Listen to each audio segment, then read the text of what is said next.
Hello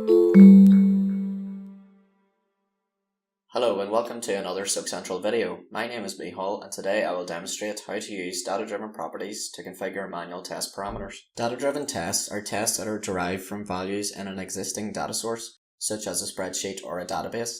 For this video I will use a Microsoft Excel data source as shown here. See the SoapCentral help section, data sources for data-driven tests, for steps on configuring other data source types. To configure a Microsoft Excel data source, first go to the Test menu and select Test Data Sources.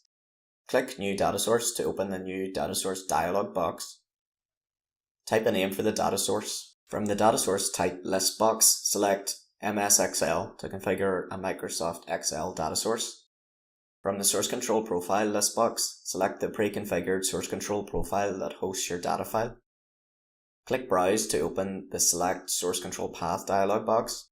Browse to and select a data source file of the selected type in your source control path. If you're working with an Excel spreadsheet that includes multiple worksheets and you want to narrow down the data source to specific worksheets, you can browse to and select specific worksheets for inclusion. To do this, click the ellipsis button next to the Worksheet Filter field.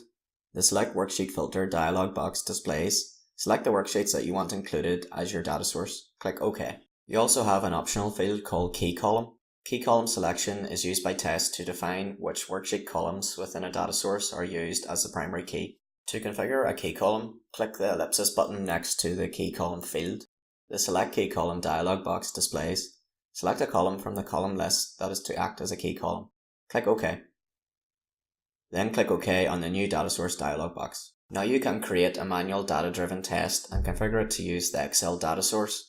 When planning data-driven tests, you should first be aware of the following two different data-driven test types that are available in SoapCentral. The first type is a single data-driven test instance. Using this type, a single test result is generated for all data rows of your data source. This means that the test is only successful if the execution with every single data row is successful. The second type is a multiple data-driven test instance.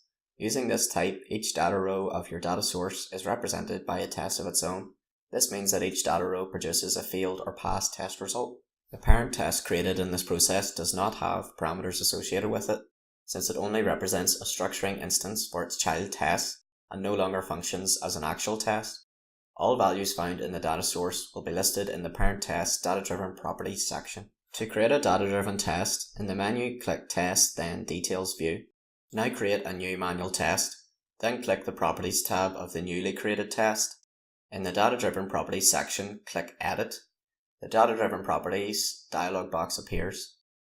Select a pre-configured data source from the data source list, then click Next to continue. Select a dataset from the dataset list. In the case of Excel data sources, this is a worksheet name. In the case of database data sources, this is a table name. Check that each data row is a single test checkbox to have each row in your dataset considered to be a separate test.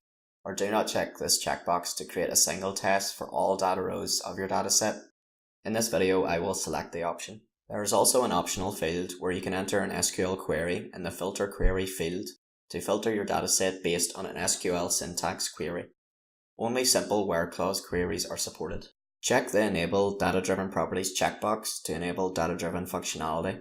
The configured data source is only used for this test if this setting is enabled. Click Finish to save your settings. The manual data-driven test is now created. Note that the data-driven property settings are visible in the data-driven properties section of each test properties page. As I have chosen to create a multiple data-driven test instance, you can see that each data row of my data source is represented by a test of its own. In summary, this video has shown how to use data-driven properties to configure manual test parameters.